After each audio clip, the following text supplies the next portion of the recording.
Chapter 5. Breakfast.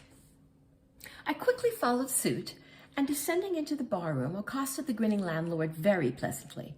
I cherished no malice towards him, though he had been skylarking with me not a little in the manner of my bedfellow.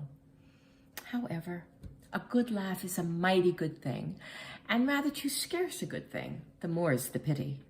So if any one man, in his own proper person, affords stuff for a good joke to anybody, let him not be backward, but let him cheerfully allow himself to spend and be spent in that way. And the man that has anything bountifully laughable about him, be sure there is more in that man than you can perhaps think. The barroom was now full of the boarders who had been dropping in the night previous, and whom I had not as yet had a good look at.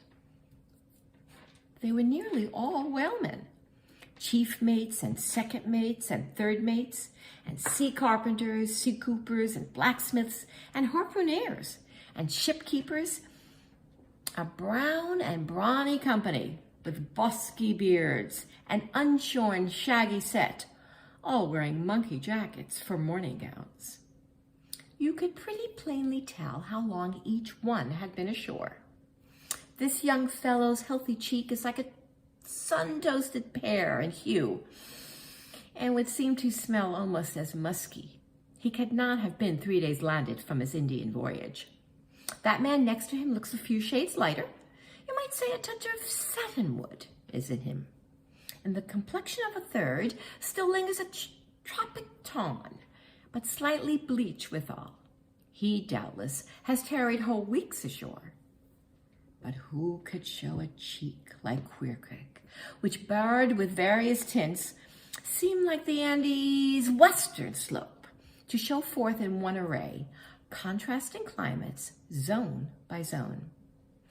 "Grub ho!" now cried the landlord, flinging open a door, and in we went to breakfast.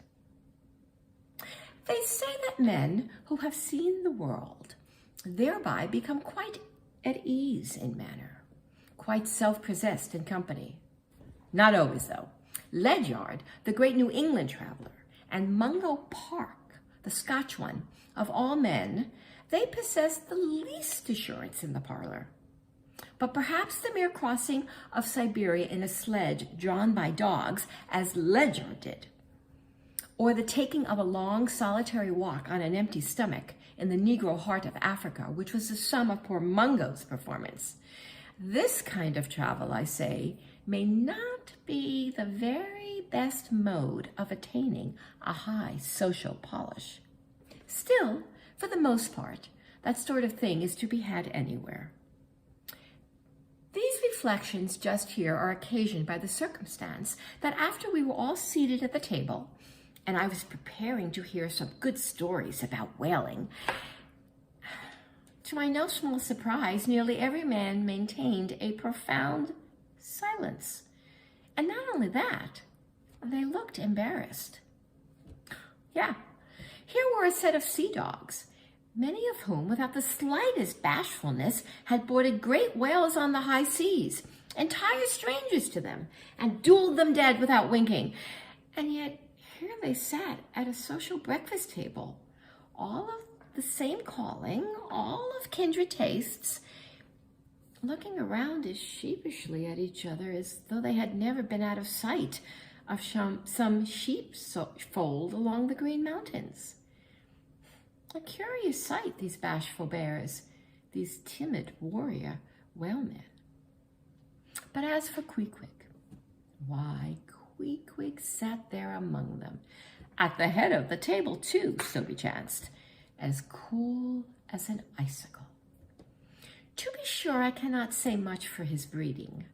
His greatest admirer could not have cordially justified his bringing his harpoon into breakfast with him, and using it there without ceremony, reaching across the table with it, to the imminent jeopardy of many heads, and grappling the beefsteaks towards him.